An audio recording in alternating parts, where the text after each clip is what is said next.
हरे कृष्ण राधे राधे जी सबको। माघ मास का 11वां अध्याय।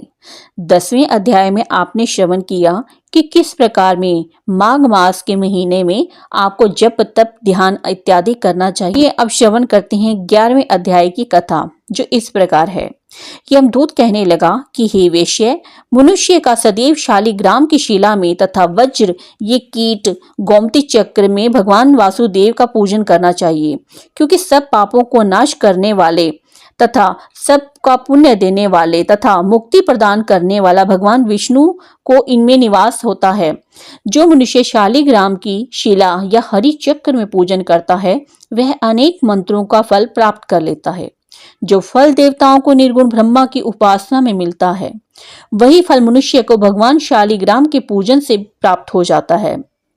हे वेश्य, अत्यंत पापी दुराचारी अनाधिकारी भी शालिग्राम का पूजन करने से यमलोक को नहीं देखता।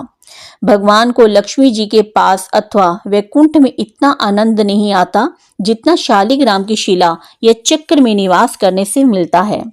स्वर्ण कमल युक्त करोड़ों शिवलिंग की पूजन से इतना फल नहीं मिलता।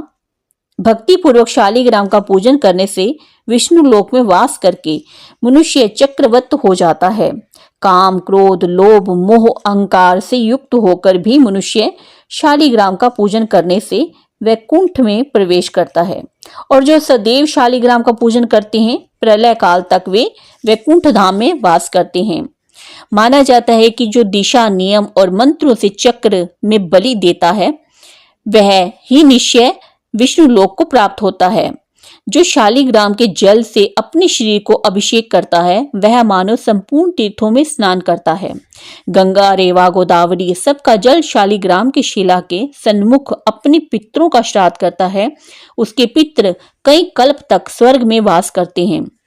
जो लोग नित्य शालिग्राम की शिला का जल पीते हैं, उनके हजारों हजारों बार पंचगव्य पीने से क्या लाभ है।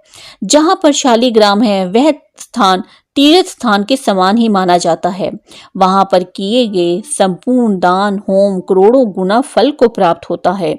जो एक बूंद भी शालिग्राम का जल पीता है, वह माता के स्तनों का दुग्ध पान नहीं करता, अर्थात गर्भाशय में ही नहीं आता। शालिग्राम शिला में जो कीड़े मकोड़े एक कोस के अंतर में मरते हैं, वह भी वैकुंठ को प्राप्त होते हैं। जो फल वन में तप करने से प्राप्त होता है, वह फल भगवान को सदैव स्मरण करने से प्राप्त हो जाता है। मोहवश अनेक प्रकार के घोर पाप करने वाला मनुष्य भी भगवान को प्रणाम करने से नरक में नहीं जाता।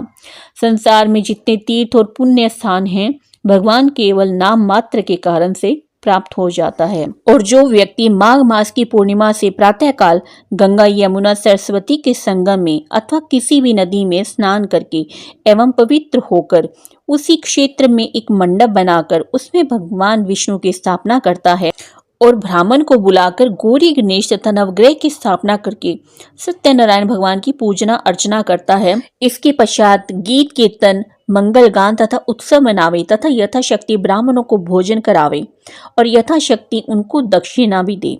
जो मनुष्य माघ मास में इस महात्म्य को पढ़ता या सुनता है, उस तथा उपरोक्त रीति से उद्यापन करता है, तो इस व्रत व उद्यापन से कुल से 7 जन्मों के किए गए संपूर्ण पाप नष्ट हो जाते हैं।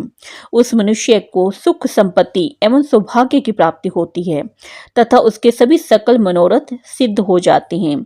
तो इसी के साथ 11वें अध्याय की कथा समाप्त होती है। हरि बोल हरि बोल हरि बोल।